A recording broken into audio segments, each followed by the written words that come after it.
Breakin Ballz with Johnny P. What are you breaking my balls for? All right, here we are again for another episode of Breakin Ballz. I'm your host, Johnny P. Hope everybody's doing well. Before we start, make sure you like it, subscribe it, follow it, share it, do whatever you got to do. All right? But joining me tonight, we got half a crew, but we got the better half. Hey. We got the lovely and charming Concetta Rose Rella. What's up, Concetta? Hello. It's so nice to be here with the king of kudos. That's right. You give a lot of compliments, I've noticed. You give shout outs and compliments constantly, and you deserve yours. Thank you. That's all part of being when I was a late night talk show host, and now I'm in the podcast. It's a little different, but you got to do that. You want to make everyone to feel really good. Yeah, I think you do well. Thank you. I try my best for a guy that can't speak the English language. I talk Chinese better. No, you don't. No, but we're missing. We're down two men. We're down two men again. So we're doing back-to-back shows tonight. And Garry Pastore had what did you say? He had nuts. He had some nuts in his mouth. Got you, Garry. The first he said it was... He had an allergy. He had an allergy. It was an emergency. He had an allergy from having too many nuts in his mouth. Peanut allergy. This is a nut-free zone. So. You're all right, Garry. You got me enough. And then Lou Martini, I'll imitate him again. John, I can't make it tonight. John, I'm taking the night off, John. Yeah, John. You're on your own, John. We got the cheddar on board. John, I can't do it. I got to take care of the cats. The cats are home. Liz drive me crazy. No, he had an emergency as well. Yes, he's another one who swallowed too much stuff. We're terrible friends. Yes. We're just really, really bad friends. That's it. When I got Concetta to myself, she gets corrupt. The real Concetta comes out. So what's going on? Talk to me. What's happening? Nothing, really. I'm just trying to keep up with the world and things around me. Did you catch the Olympics? Yes, I watched it too. 3 months ago, right? But ain't the Summer Olympics coming right around the corner? No. I mean, we've been seeing some amazing things in the past year. Yeah. But I tell you, the figure skating is blowing my mind, or has blown my mind. Did you ever No, I worked. Okay, so I worked at the Staten Island Skating Pavilion.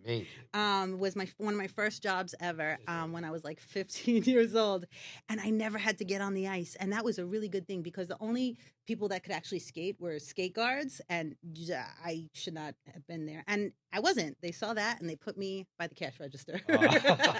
Yeah, you ice skating? No, I used to love to ice skate. I never played Really? ice hockey, but yeah, I used to ice skate a lot. There used to be a lot of ponds in my neighborhood, and then we used to go roller skating a lot, and then we used to go ice skating too. But then we turned into roller skating when they had disco roller skates. We used to go out on dates, hold a girl's hand, and go to Michael Jackson. How gay! But gay means happy and fun. People out there, don't kill me. But yeah, it was. I'm gonna kill you. Like in the Flintstones, they go, "We'll have a gay old time." Yeah, that means happy. Yes. So anyway, yeah, we used to educational program. We used to hold hands. It was good. That's Seventh sweet. grade. That's it was sweet. cute. Go on the side of the popcorn machine, make out. Be like making out in the 7th grade. Yeah, I was not. No, come on. No, I was not. No tongue I didn't. action? Ooh, gross. No, yuckies. I didn't kiss any boys until I was older. Oh, I was an innocent for a long time. I wouldn't want to be in her grade and have to look at her and not be able to go on a date with her. Okay, let's get to our guest. Okay, here we go. Yes, we have a real great guest tonight. Real special. All right. He's hailing all the way from Long Island. Okay. He's in one of America's and the world's most recognizable rock bands. We have the bass player from Twisted Sister, the one and only Mark, the Animal Mendoza. What's up, buddy? Well, thank you so much for letting me join you guys here tonight. Well, it's a thank pleasure. you. Glad to It's be our here. honor, man. I'm a big fan. It's great. It really is. We met you at my up late season finale. Teresa Conestrasi, who was on the last show, she brought us, and it's like I'm bringing Mark Mendoza down. I go. And he got on the phone. I go, you must be Let me straighten you out, man. Yeah. All right, let me straighten you out. First of all, I can see I'm going to be correcting you the whole show. Good, get him. It's Mark Mendoza, M-E-N, not Mendoza. Okay, there you go. Okay, Mark Mendoza. Mark Mendoza. Oh, I right? apologize. Get it straight. That is All right, terrible, there you go. Johnny. And by the way, where'd you get that jacket from? Thugs R Us? Yeah. Really? How'd you know it was hot? Yeah, thugs are us. That's funny, No, man. honestly, thanks for having me on the show. It's a lot of fun. You know, you and I've we've known each other for a while, but you know, we met on your last show, your last episode of your last show, and we've been speaking for a while. And you know, it turned out you finally invited me. I'm sure you had to prepare for this. No. You had to bolt everything to the floor and everything with me being here. 100%. No, listen to me. It's all great. I mean, everything works out for a reason. And listen, I'm a classic rock, heavy metal guy, rock guy. I told Mark, I snuck in when I was 15 years old. They played a place called the Park Place in Asbury Park, and the drinking age was 18 at the time. But I snuck in when the road crew was bringing the drums and the amps in. I snuck in, and I hid underneath the stage for like 2-3 hours until Twisted Sister came out, and then I came out and saw the stage, and I saw Twisted Sister. I was like, because wow. it was like a big thing for me because they were like really obnoxious. Dee Snider was a maniac. The band was hardcore. AJ Peel, the drummer, was from Staten Island. Wow. But yeah, man. And then they used to play the Factory. You remember the Factory? Oh well, yeah. Tell me a little story about the Factory. That was like the biggest place on the island. Everybody. Played there. Well, the Factory was after that it was called Snoopy's. Snoopy's, yeah. Right. You know that building was infamous because I believe it was some sort of ammunitions factory during World War II, right? Yep. So I'll tell you a quick story about it, which Yeah. I'm not going to include any names or dates and times and places, but yeah. some of the guys that hung out with the band, you know, they invited me to stay after we were done for the night. We went in that building, and they did live fire. I mean, they were shooting at each other down the hallways, you know. I mean, I took off. I'm like, there's bullets ricocheting everywhere. Oh, my God. These guys were all Vietnam vets and stuff. Unfortunately, they're all gone now. But, you know, and I took off. I said, hell yeah, you know, I'm out. I wanted to do this, but live fire? They're shooting at each other. And man. you know that whole neighborhood is Princess Bay. It's Princess Bay. Down the block from where the Rock House is right now. And it's common knowledge, but it was a mafia-orientated South Shore where all the big mob guys Sure was, yeah. And there was a couple of shootings in Snoopy's at one point. Not when we were there, but there was some crazy nights at Snoopy's, yeah. The Factory was pretty calm when it was called the Factory. When we turned to Snoopy's, there was some crazy clientele that hung out there. And we were young. We used to go there after hours. After high school, we graduated. So all the cars and all our friends would meet there like 2, 3 o'clock in the morning and all hang out till like the wee hours of the night. Wow. From all different neighborhoods, guys, girls. And I remember we snuck in and they were in there. We were able to get in. We were able to get in, but weren't able to drink to see them. And Prophet was playing and White Tiger was playing. White Tiger, but you guys were always headlining. And it always. Dee Snider was always like a maniac up there. Like, and he was a maniac on the bass. That's why where did they come up with the name The Animal? I meant to ask you. Yeah. Well, that thing goes back to the high school days. Real quickly, I hung out with the Mendoza brothers in high school, and they gave me Mendoza, you know. And then I was in the senior year, and was sitting on the bleachers, and I'm talking about a girl named Donna from another school that I just made it with, right? I was kind of dating her. Okay. And another girl named Donna walked past me and heard me talking about Donna, and it wasn't the nicest thing in the world. And she came up, I didn't see her, and she slapped me across the face and went, "You animal!" Get out of here. That's where it came from. Really? Yeah, that's where it big. came from. Oh, yeah, wow. that's exactly where it came from. Yeah. So put them all together, and that's what I came up with. So how long have you been playing music your whole life? When did you first pick up an instrument? I found an acoustic guitar, actually a classical acoustic guitar that was destroyed in the garbage. It had 3 strings on it, and I brought it to a music store, and I begged them to put metal strings on it, and they did, and I started playing it. But it had action measured in inches, you know, and my fingers were bleeding at the time, you know. So my father went out and got me a real acoustic guitar. You know, I'm sure it only cost about $40 or so, back but then. he did, and I started playing that, and and that was probably when I was about 10 years old. Oh, wow. Yeah. Great It started age. at 10 years old. By the time I was 11 and 12, I was really seriously into it, and I was playing 50s music, and, you know, Cream had come around. I was playing Sunshine of Your Love and the riff, and it was a lot of fun. I went right into it. Did you teach yourself?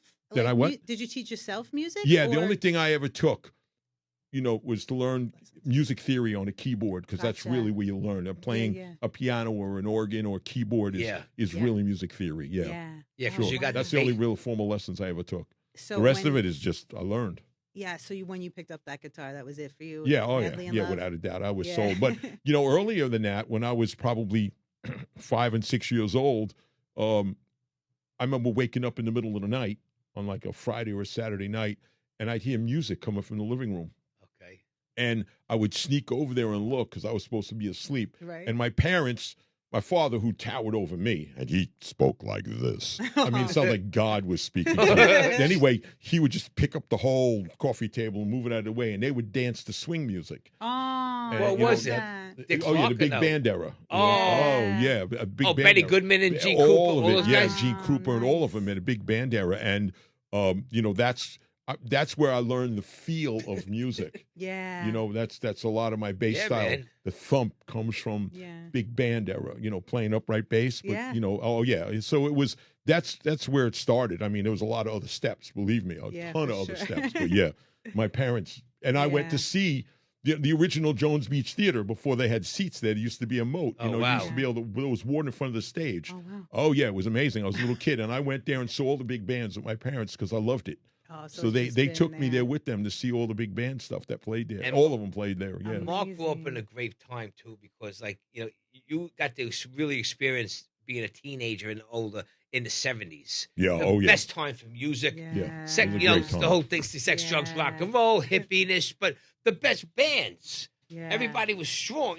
I mean, the 60s, of course, started it, but you had Aerosmith, you had Led Zeppelin, you had Black Sabbath, you Seen had them all, man, when I was a kid. That's All of them, amazing. man. Jimi all of Hendrix too, or what? them. I saw Hendrix once. Did you go to Woodstock or Oh. no? No, I was only 12 years old for Woodstock. My parents wouldn't let me go. I would have gone. Yeah. I would have gone. Yeah. The Doors. I seen the Doors. I seen all of them, man. Because you Yeah. got to remember, I'm from Long Island, and what was on Long Island at the time? The Action House, which was also the Rock Pile, which turned into Speaks. Okay. Okay, and that building had everybody in it. And even as an early teenager, we snuck in and saw everybody there. I saw Aerosmith play there. You name it, I saw them in play their there. prime, like Oh, right? and Cactus and all the bands from Long Island. What about I saw all of them. Montreux and Who? Montreux? Montrose. Yeah, Montreux. Montrose. Yeah, I saw them open up for the Who at Nassau Coliseum. The when Who they did you first see? opened. The Who. Yeah, but you Yeah. saw the So Who. who? Yeah, I love Who. Can yeah, you yeah. can you say? I don't even know if you can narrow it down to who was your favorite to see in concert, or who's your Oh favorite man, to see live? it was so. It was a You time. have to understand. it's When I hard grew to- up, you didn't have the internet Yeah. Right. and nothing. You couldn't look up anything. So No. Right. every album came out, you bought. You bought Yeah. it. Yep. Every magazine that came out, that's where you got information. Yeah, me from. too. And every Sure. band that played, you went and saw them because you couldn't watch it on TV. There was Right. so little rock music or anything like that on TV. That's cool. So it was overwhelming. You were always looking to sponge information and see bands. So I went and saw everything I could go to. I went and saw. That's how it was. So, Amazing. besides Dick Clark, who was your favorite music show? Don Kirshner or no? Did you like yeah, Don? Don Kirshner. But I remember when I was probably early teenager, there was something called Midsummer Rock. Okay, I never heard of it. It was a show of a concert. Okay. It had Mountain and Alice Cooper and Iggy Pop, Oh. Yeah. but it was a live concert.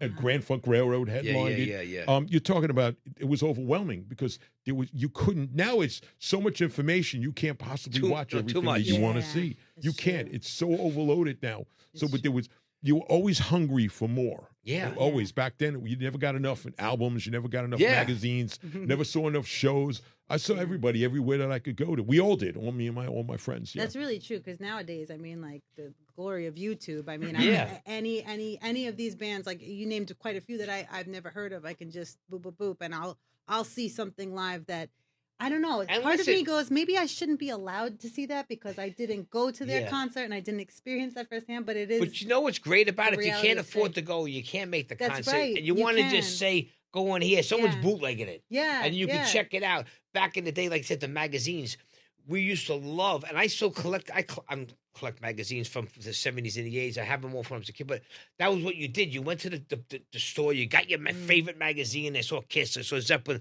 You get to my father used to bring home magazines in a bag, and I used to be like, oh, the best thing in the world. It really was incredible. I think back to that It time. sounds silly, but it was such a big thing. I saw everybody live up close. That's so cool. And the Ticketrons. That's you saw the magazine. You heard on the radio. You go to the Ticketron, and the tickets are $8.50 or $13 or $14.50. What's a Ticketron? Is that like a place where they just when the Comac Arena was still out in Suffolk County in Comac. Yeah, it was a hockey arena, but they put on concerts there. I mean, we paid $4.25 to see Alice Cooper. Yeah, it's crazy, and that was a lot of money back then. The Ticketron was in Macy's. It could have been in the music store. Yeah. So you would go to the Ticketron like a booth, like you're going to get a ticket in the movie theater. I want 2 Kiss tickets for the Garden, December 16th. One of the most impressive shows back in my early days was I was 13 years old, and I saw Grand Funk Railroad headline Shea Stadium with Humble Pie opening. Humble Pie. A Humble Pie, you're right. You know who Humble Pie Peter is? Frampton. Only in legend. You probably make a Humble Pie, right? Peter Frampton and the band. And I was there, and that was a legendary show. It was just, it still burned in my memory, That's so cool. And I'm proud to say I never smoked pot or did drugs or drank or anything. Never in his life. I remember everything that I did. So how did you do that, though, being so submerged? How did I do it? I didn't do anything. No, I know, but how did what you gave resist? you the willpower? I never had the urge. I watched too many people get drunk and stoned and lay on the floor and puke on themselves, and well, that's not going to be me. Yeah, he's like Gene Simmons from Kiss. So Gene too. Cool. Smart. I'm one of the few, and I've seen everything in the world done in front of me. Yeah, that's definitely. what I mean. I've been to parties at Nikki Nikki Sixx's house from Motley Crue. You want to talk about crazy those things guys. going on? Yeah, I mean, I can't even was talk Ozzy about there? it on Was live Ozzy TV. there when you were there? Was Ozzy there when you were there? He was there once. Yeah, I met him a bunch of times. Because they too. all party like forget about crazy, it. like crazy. They used to do so much cocaine. I mean, it's all over the place. And Ozzy and it was a Motley Crue, and they were so high for days. There's no blow left, and Ozzy was snorting ants on the floor. No, because he was hallucinating. Yeah, it was crazy. And he was snorting ants. I snorted bloody ants. I thought it was cocaine. Oh my God. And he tells the story. It's in his book. Wow. And even Motley Crue tell it. Oh yeah. It's amazing how a crazy lot days. of these guys lasted. So I mean, when I went to some of those parties, after half hour, 45 minutes, even an hour, I snuck out and left. Yeah. You know why? Because I was worried that someone was going to die there, and I was the only straight person, and the cops are going to ask me all the questions. Yeah. I'm like, I don't want to be a part of any investigation about any of this stuff. So I would leave. Yeah. I would stick around and let everybody see me, and I'd walk out another door, That's through the really garage, strong get in my rented foresight. car, and leave. Because that was all in L.A. Most of that crazy stuff. Yeah. So Mark, now going down a little. Your first band was the Dictators, and you were jamming a little with Leslie West, but you joined Twisted Sister '78, correct? December of 1978. Okay, so it took you a little while. How long did it take you to get a record deal? A couple of years? Well, we made some EPs and some 45s that we released, earlier in our careers, like 1980, 81, 82. But we made Under the Blade was right our here first. is the the first album I have official pressing. Sure. Let me see that hair. Mark signed it tonight. AJ Pirro and Dee Schneider. Let me see. I'm glad this you got hair, AJ Pirro on Mark. there because that's an impossible one. We love AJ. We're going to talk about AJ in a little while. We were talking about it. AJ's from Staten Island. He knows you guys well. Yes. Yeah. This is Look at the back. Cool. This so cool. You're so cool. So that was 1982. It was 82. Yeah, that was 82. That's amazing. Then you came out, You Can't Stop Rock and Roll in 83. Then your big hit, what came out in 1984, was Stay Hungry. Right. You had two top hits on here, I Want to Rock and We're Not Gonna Take It. We're Not Gonna Take It. Yep. And blew through the roof, and it still plays every day on the radio all over the world till today. Commercials all over the place. We're Not Gonna Take It is one of the most licensed that's great. rock songs for commercials and movies Yeah, and everything in the history of rock music. That is it's amazing. constantly being licensed. That's Yes. so It is. cool. And it's What does that feel like to have been a part of something that is so long ago you started it? I really have no ego about this stuff. I mean, I know the other guys, some of them do to an extent. I mean, it's crazy. You still drive, you're in your car someplace and all of a sudden it either comes on, an FM station or Sirius XM and you hear it and I'm like, oh, that's cool. They're still playing. But it sounds like no big whoop. It's like any music that's good or great or is a hit is timeless. Yeah. So and that's what the beauty of it. Music and movies last forever and they're timeless. So you go back in a certain time. Even when I listen to my favorite band, you turn it on, it doesn't get old. No. Just, No, those songs from that whole era are timeless, and they're still in everything and used in commercials and movies and you name it. Did you have any idea at the time of making any of these songs that they were going to... Say that again, what? Did you have any idea when you were making these songs that any of it would last So when you're talking ages? about Stay Hungry, our producer was Tom Werman. He did a great job, but he did not want to do those two songs. Huh. He didn't think they were good enough, and I remember the band fought him, especially D&I, and talked to the record company, and they said, "No, you guys have to do that." Yeah. I mean, when the songs came together, we knew they were hits. Is it because they wanted a little bit of a commercial feel for radio airplay? You just back then you heard a hit song, you heard a hit song, it was a hit song, and you knew you had to do it. Yeah. Those are the songs that we wanted to do. Yeah. Because we had a bunch of songs that didn't make the album, but they did, and obviously we know what happened. They were huge. Yeah. The videos were huge. And it was out of control. Cool. I think we're something like 12 million copies of that album worldwide now. Yeah. And the thing is too, you got to check it out you got to go on YouTube and look for the videos for them. Yeah, they're really cool. Didn't it like in one of the videos, the parent got thrown out of the window? Was that it? Our father, who happened to be Mark Metcalf, who was Niedermeyer in Animal House. Oh, that's where we got the character from. Oh, really? The whole band was a big fan of the movie Animal House, and D&I especially. And we got in touch with him, and we wanted him to play our father. So, and he was. But when we started making the video, for We're Not Gonna Take It, he wasn't being angry enough. So if you look in that scene where he comes up the steps and he's yelling at his son, who the son happened to be the son of the director, Marty Callner, God rest his soul. His son was there, and he wasn't angry, and we started picking on him.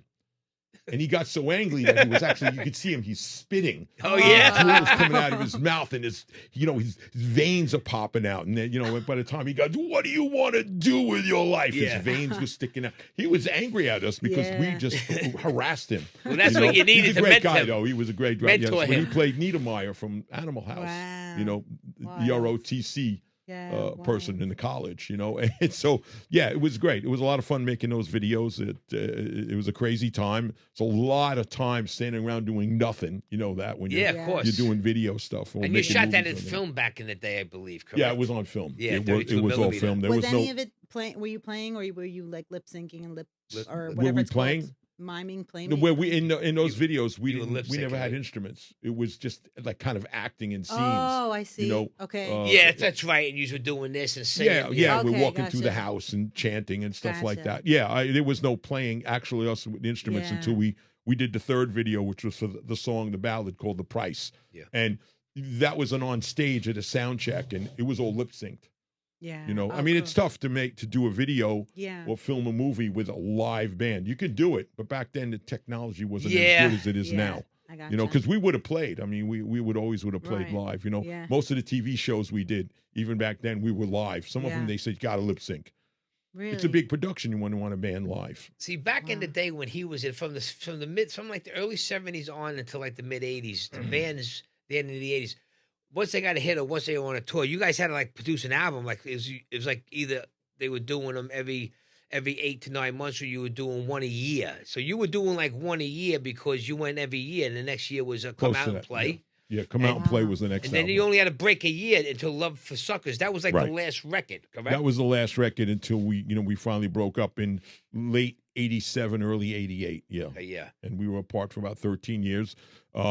We got back together once, in that time period in the late 90s because Dee had made a movie called Strangeland. Yes, I remember that. And we recorded the songs Heroes Are Hard to Find. That's a great song. Great song. I got that on my iTunes. And then you had it on one little disc. Right, yeah, right. And then not too long after that, we did another song. We got together again. We weren't officially a band, and we got together and did a song called 30. Yeah. About being 30 years old again, because we were all a lot older than 30. And then in 2000, for 9/11, yes, we got together and played New York Steel. Yeah, it was a headlined that show big as a band. Yeah, cool. So we did that, and then that was in November of 2001. Who was it? It was Anthrax, Ace Frehley, you guys. Who else was on the bill? I don't even remember, man. It's so long. You ago. guys headlined. We headlined. I was there. Absolutely. I was there. Yeah. There was a lot of great bands. Everybody agreed to do it, so it was fantastic seeing all the guys in the other bands. So, how many times did you guys actually tour the world in this many times? You gone to Japan, and stuff like not that? as much. Well, in the '80s, we did do the Far East. We did Japan, Australia, and New Zealand. Mm-hmm. We never did it in the 2000s, though. Okay. In the 2000s, we mostly always played from 2003 to 2016. It was we headlined all the biggest festivals in Europe and South America and some of the ones here in this country. So we never really went on tour again. Now, before you guys really broke, who were like some of the bigger bands that were already a headliner that you guys opened up for before you broke? Well, one of the best tours we ever did, we just before Stay Hungry broke massively huge. Was Iron Maiden. Okay, yeah. We played across Canada and across the States with our opening up for Iron Maiden. Great guys, a superb band, and we had a lot of fun on that in the tour. early 80s, that was?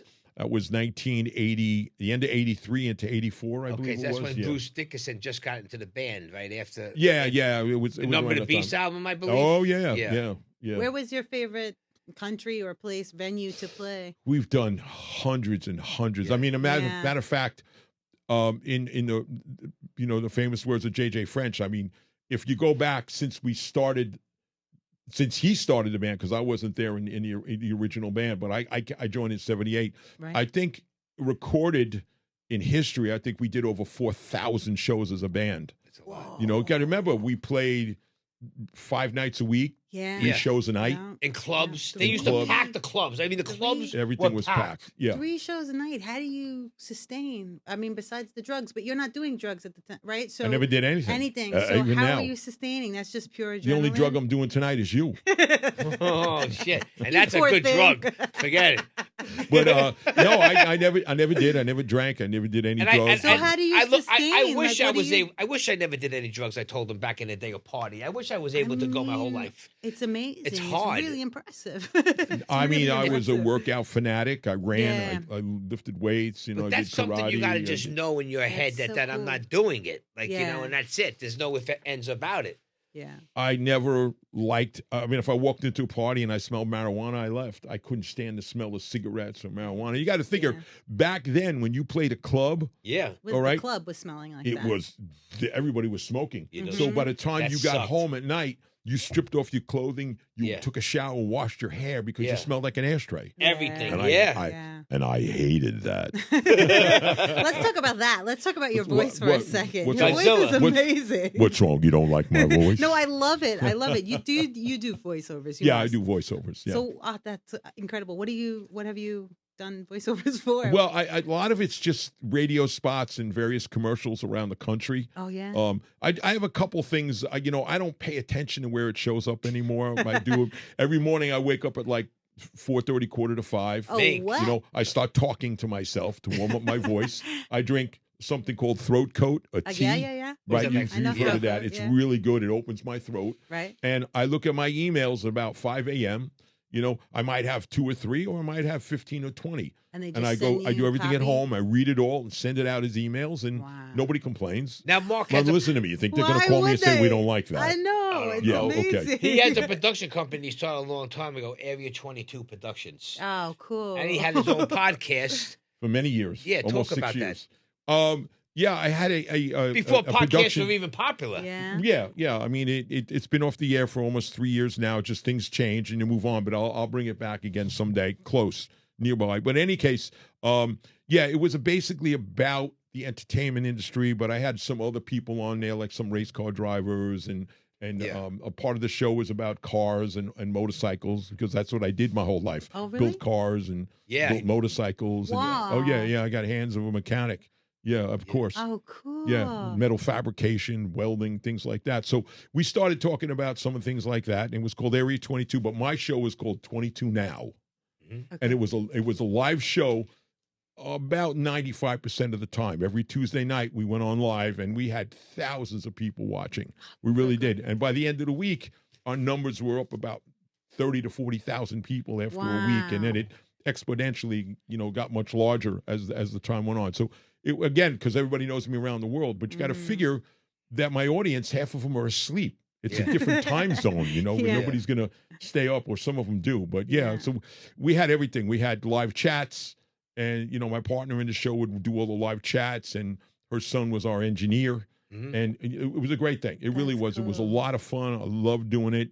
And hopefully we can bring it back on again soon. Yeah. And I'll have you guys on with me. That'd be great. We love that. 100%. Yeah. Now we're going to give Concetta a little Twisted Sister education, and I'm going to bring up a friend of ours. So we got Dee Schneider, lead singer. Right. Okay. All right, let's straighten it out. Another mistake, okay? It's not Dee Schneider. It's Dee Schneider. Okay, Dee Schneider. All right, not Schneider. Schneider was the janitor guy or the maintenance guy on that show with Valerie Bertinelli, okay? Dee Schneider. That's Schneider. He sounds this is Dee Snyder.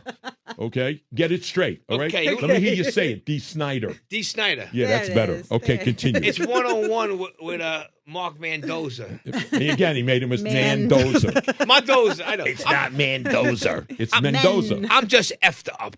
It's from the drugs. See, Mark didn't party. I partied. This is what happened. I'm a little doo-doo. You wasted some brain cells, huh?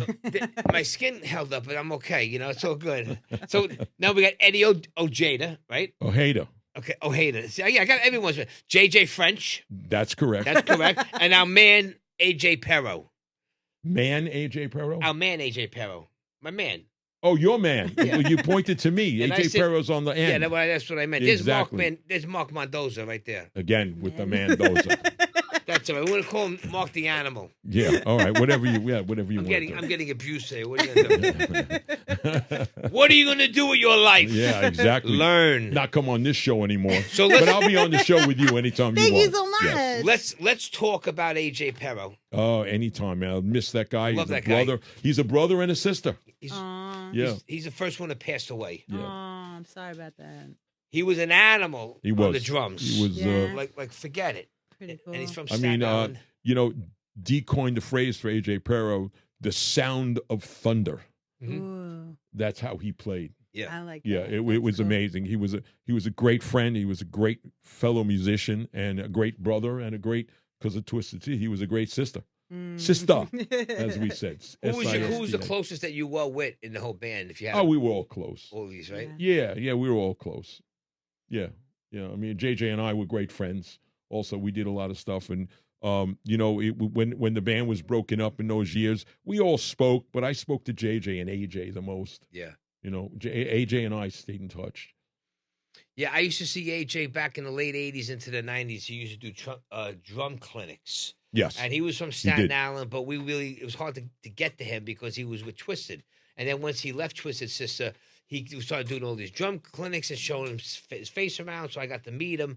And then as years went on, I guess he had to do odd jobs to support himself. And then he got a job with my old manager, who I learned how to do promotions from, is Rick Rispoli. He was one of the biggest band promoters, and he's in the top 5 in New York City, but the top guy on the island. But he was great friends with AJ, and then he got AJ a job as the bar manager at the Caves. Okay. Did you ever hear of the Caves? That was on No. Mendoza Street. That was a great place.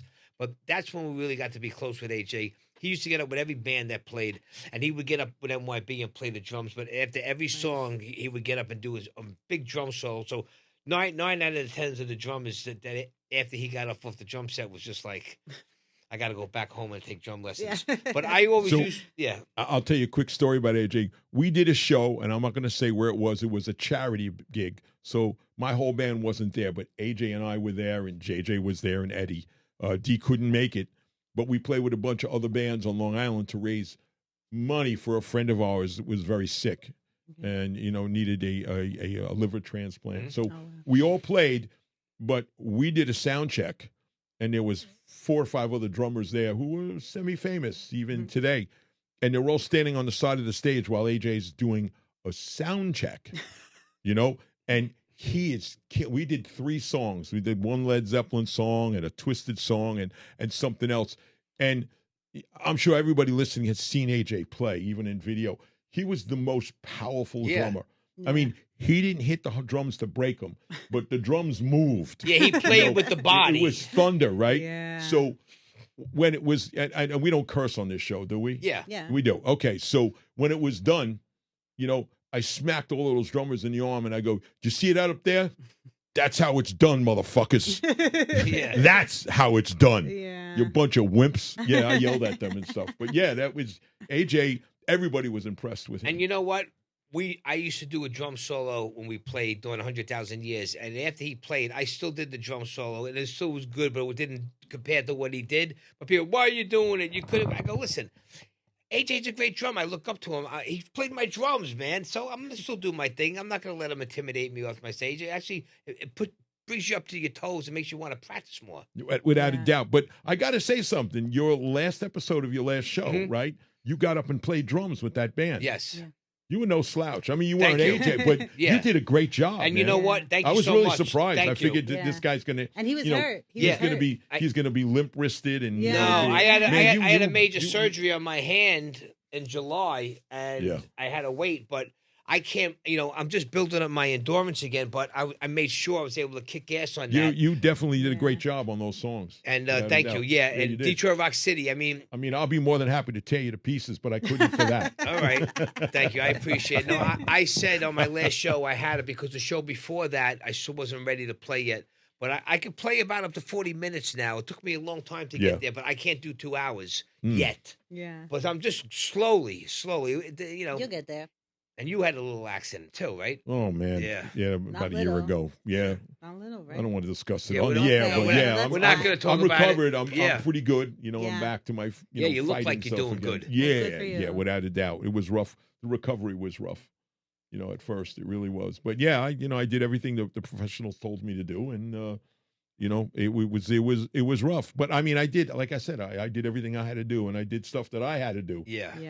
I mean, just keep moving. Now, if you have one good memory of you and AJ that was really, really funny, or something crazy and wild that you could share with us, I would like to hear it. He and I were taking a flight someplace in this country. It was just me and him. I don't know why or wherever. We were heading to the Midwest or the West Coast or something, and we were sitting up towards the front of the plane. And we're in the sky for an hour and a half, and the flight attendants go running past us, all of them. They go run past us, and they run towards the back of the plane. And I'm sitting there, I got my headphones on, and I'm reading, and AJ reaches across the aisle, and he hits my arm. I go, "What's up?" He goes, "There's a fight back there." So we both look, and there's 2 guys fighting with the flight attendants. I said to him, "Shall we take care of this?" He goes, "Let's go." He looks at me, goes, "Let's kick some ass." So we got down the aisle and pushed everybody out of the way, and both of them down on the ground. We had them on the ground with their hands behind their back. Give me those plastic cuffs, and we had them both like locked up in 2 seconds. Wow. Yeah, that has nothing to do with playing, but yeah, we went over there and tortured these guys. Did he know a little karate? I think didn't he study something? Because I knew. Oh yeah, he was a black belt. Yeah, I knew he was. I knew he was a We fighter. used to spar all the time. Yeah, he and I, we were kidding around. We would spar. Yeah, absolutely. Oh, wow. He goes, "Yeah, I just don't have my arms as long and legs as long as yours." Yeah, because he was like, me and him were like the same height, but he had this big hair. Yeah, big hair. AJ was great. I mean, there wasn't a single night that we played that he wasn't that was him. Exceptional. Right he really was. It was It was incredible. Every drum solo was amazing. The place would go nuts. Oh, and he was the sound of thunder, as Dee called him. Yeah. And he had a huge drum set. Ludwig custom made endorses drums. He had these long cannon bass drums like this. Yeah. He had 4 of them. Yeah. Like At this. one point he did. Then he went back down to 2. Yeah, that was the Stay Hungry tour, I believe, right? It was. Yeah. They were painted to look like garbage cans. Yeah, garbage can covers. Then he had all these symbols back and forth. And I got a couple. I'll even give you one if you want. You remember the old Ludwig endorsement photo when he was just standing on it. Oh yeah, I got oh, do you really? I got mint condition. Yeah, I'll take one. I'll give you one. You better give it to me before I leave. $40. $40. Well, let me. I'm not giving you a I high love when you five do for that to me. $50. You know what you got for saying that? No, no sense. No, I'm just teasing you. Of course, you're going to get it for man. free. No, I got it. You know, it's great stuff. It really is. I mean, I appreciate the show. I really do. And you know, I'm a fan of yours. Coming. Thank you so much. Especially So cool. her. Thank you. You know, Caesar Rose by any other name. Like a horse name, of course. Yes. God. What do they say? A horse of another name? Of No, the Wizard that's of a Oz? horse of a different color. There you go, for the Oh Wizard my of Oz. Can I get a God. five for He doesn't this or get it no? No, 'cause you got it wrong. I'm shocked. Yeah. Don't let the looks fool you. It I is. should just sit here and not say nothing. It's crazy. Oh, So, nice. you know, you want to know what I'm doing? Mystery. Do you guys want to know what I'm doing these days? Yes, Yes, I was going to say, please. what are you Okay, doing? so I'm in the middle of doing all types of music. So, of course, I just acted in a film, and I don't know how we can show it. I can show you. I was a deputy sheriff in one of these movies. Yeah, that'd be good. It's a movie called Ms. Scarlet. It's not out yet. Okay. It's being edited right now as we speak. It probably won't come out till sometime towards the end of the summer.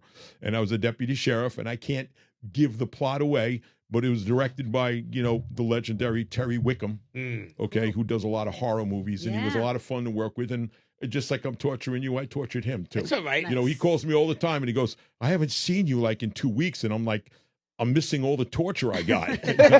Oh yeah, the film. What is this was breaking funny. balls? You got to break Yeah. balls. All the time. So that movie is called Ms. Scarlet, and it's a horror movie. It's a slasher. All right. Okay, great movie, and I was a deputy sheriff. I mean, I actually have a picture on my phone. I should hold it up and show you as a cop. You know, but there's a lot of fun making it, and we finished the movie. I think it was December 28th. You know, it was the last, I think, shooting day, and then we had a party. Actually, New Year's Day was the end of the film party and stuff like that in Manhattan. So it's great stuff. But myself and my writing partner, production partner, Marla Adler, we're actually writing songs, all types of songs, not just rock songs. And we have 5 songs in 5 different independent films already. Oh, cool. That we Great. licensed, and we're doing some stuff for Terry Wickham. And there's another great producer out there, or director called Frank Callow. You know Frank Callow? Yeah, at yes, all? yes. I'm working with him. Good And guy. we're doing music for him, and I'm going to be acting for him also. Amazing. Yeah, absolutely. Yeah, tell We'll be Frank doing- I said So hello, because great. Frank's a great guy, man. Oh, he's a great guy. Out of control, man. It's He was great. on my late night show years ago. I don't know what. I think We it was- talk once a week because he's getting stuff from me and information on things that I can't talk about yet. Yeah. You know, I really can't talk I about believe it was Morning on Charlotte Street that he did. That he promoted on my show a while ago. Yeah, he's great. He's very talented also, you know. And I'm lucky to be working with people like this. Amazing. And Yeah, Mark, absolutely. we could be here all night long. We It's can. great. I mean, It's great. I could talk about a million things. I would you know. definitely love to have you back, mean- like I you know, know, I have more before the questions. summer. You know, Name it, I'll come on. I'll talk about my parents. They're both long gone, but they're both World War II heroes. Wow. And both my parents, they didn't know each other in World War II either. that's Wow. sick. You know, I'll just say one thing. My father, you remember the HBO special Band of Brothers? Yes. That's where my father was. Oh, really? My father was a Wow. bastard of Bastogne. Oh wow. Yeah, a real hard charger. Wow. Yeah. Hold that door, because that's a real good. That's That could be a good Yeah, story. that's going to be a great story, and I love telling my parents' stories. I really do. Oh, that's amazing. Well, I Mark, love that show. Where I could love that people show. find you? Yeah. If they got to find you on the I'm internet right website? here. I'm right here. I mean, if anybody can't find me after like 50 years in this business, then Yeah. you don't know what you're doing. And everybody, especially younger, knows about the internet. So if you want to find me on Instagram, it's Mark T.A. Mendoza for the animal. Mark T.A. Mendoza. Mendoza. On- Mendoza. Mendoza. Men. Mendoza. Okay, get it straight, man. You might not be leaving here with all your teeth. You know that? But anyway, Mark T.A. Mendoza on Instagram. And, of course, Mark Mendoza or Mark the Animal Mendoza on Facebook.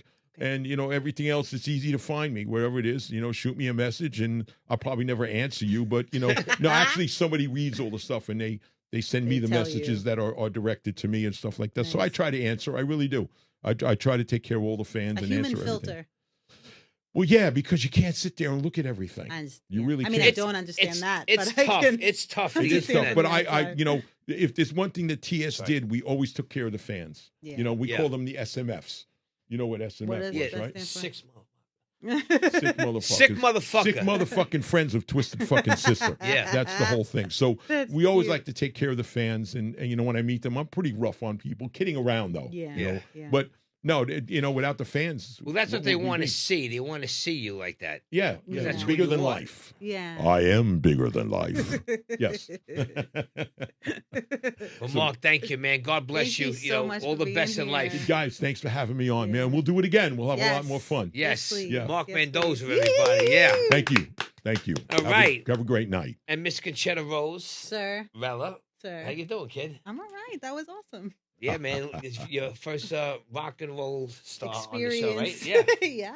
Hopefully we'll be bringing many more. And I know Richard Scarlett's going to come on soon to see us. And that's it. So until the next show, Yes, sir. where can people find you if you want to shoot them a little plug? Instagram, it's Concetta424, and that's good enough. There you go. So you check them out on the Breakin Ballz podcast. Remember, follow us on all social media platforms, all podcast platforms.